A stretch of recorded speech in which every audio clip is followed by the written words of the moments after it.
Et la parole est à Nina. Bonjour Nina. Bonjour Alexandre. Alors, bienvenue sur Sud Radio. Merci. Alors, Nina, à votre voix, et je sais que vous êtes jeune, Oui. vous êtes une jeune femme. L'été dernier, et durant vos vacances, vous avez rencontré un garçon. Apparemment, ça a bien matché entre vous. Exactement. Il a été très attentif et aussi même avenant. J'étais pas là pour le voir, mais en tout cas, c'est les infos que j'ai. Oui, Et voilà. Et malgré tout, lundi dernier, vous avez appris, Nina, qu'il était de passage dans la capitale et vous n'avez eu aucune nouvelle de sa part. Je rappelle aux auditeurs que vous êtes de la région parisienne ou Paris, c'est ça ? Oui, D'accord. exactement. Voilà. Donc il était proche de vous et il n'y a pas eu de nouvelles de cet homme. Alors cet homme jusqu'à présent ne cherche pas à vous contacter. Pourtant il vous a fait quand même des appels de phare, mais aujourd'hui il semble être plutôt distant et moins attentif que cet été. Avant de nous raconter comment vous vous êtes rencontrés ensemble et quels sont les événements que vous avez pu vivre ensemble, et puis aussi ce sentiment d'attirance que vous avez pu avoir, je vais quand même vous demander, Nina, vous avez eu, vous, ce sentiment d'aimer ou d'amour envers ce garçon, et si oui, quelles sensations vous avez pu avoir ? Oui, alors après, j'ai que 5 jours dans ma vie, donc ce sont peut-être des mots un petit peu forts. Oui. Mais par rapport à mes relations précédentes ou aux relations que j'ai eues avant, oui, j'ai ressenti quelque chose de très fort pour lui, qui m'a fait tenir tout l'été et qui me donne hâte de le revoir, en fait. D'accord, mais les sensations, ça a été des sensations physiques Oui, des papillons dans le ventre dès que je reçois un message de lui, l'excitation quand il m'envoie quelque chose, j'ai envie de le voir, souvent, enfin même tout le temps. D'accord. Et voilà, et les 5 jours qu'on a partagés, du coup, je vous raconterai, et c'est vraiment magique, quoi. D'accord. Et vous êtes toujours dans ce même sentiment ou c'est en train de s'éloigner, de s'effacer de vous ? C'est difficile parce que du coup, depuis une semaine, j'ai pas tellement de nouvelles. Oui. Et du coup, je suis plus dans l'énervement qu'autre chose en ce moment. Je comprends. Donc du coup, ça trouble un peu ce que je ressentais avant. Je dirais même un peu de déception. Oui, C'est et de l'incompréhension surtout. Et d'incompréhension, effectivement. Oui. Alors, comment vous êtes rencontrés ? Enfin, bien sûr pendant les vacances, mais oui. Peut-être. Est-ce que c'est pas trop curieux de vous demander où Non. Comment ?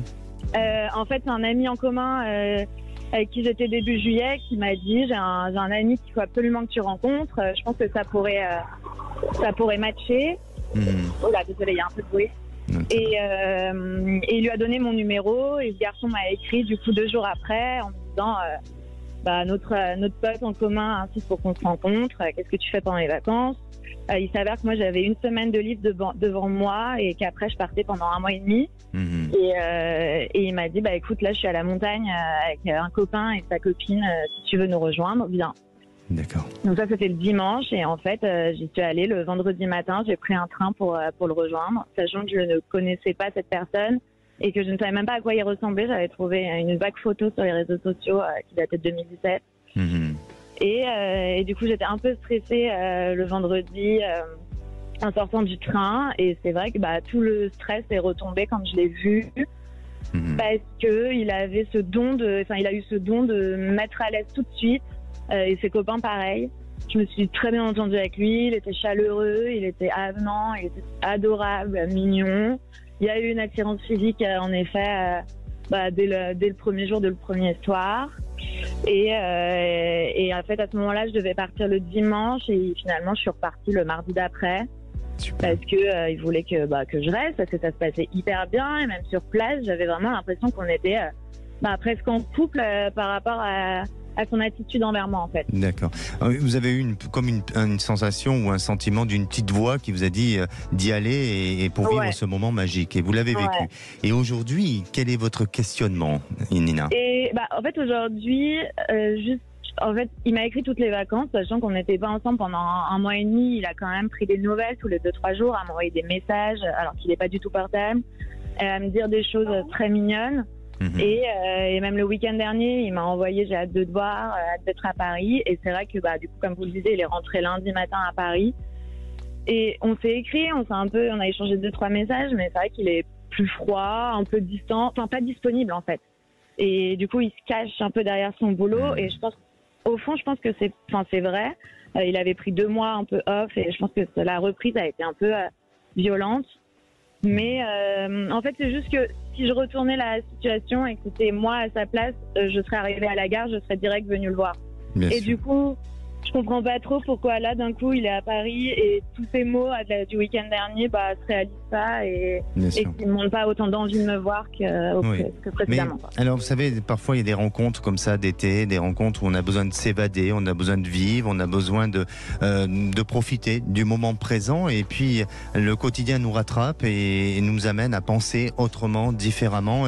Et même si ça peut faire mal, hein, même si c'est difficile et même si parfois c'est incompréhensible de par cette attitude, ce comportement, mais c'est difficile de se mettre dans sa tête et dans son esprit, alors que pour vous c'est clair, c'est net et vous avez été dans une démarche d'aller vers lui avec toute votre sincérité et votre authenticité. Et lui ne l'était pas peut-être forcément. C'est-à-dire que, et ce que je ressens, hein, c'est-à-dire que ce que vous avez vécu, vos moments en intimité tous les deux, vous les avez vécus avec sincérité, mais après, autour de lui, il y a quelque chose qui l'entoure et qui lui donne pas l'esprit d'être complètement disponible ou d'être complètement libre. En tous les cas, il n'a pas cette volonté d'engagement.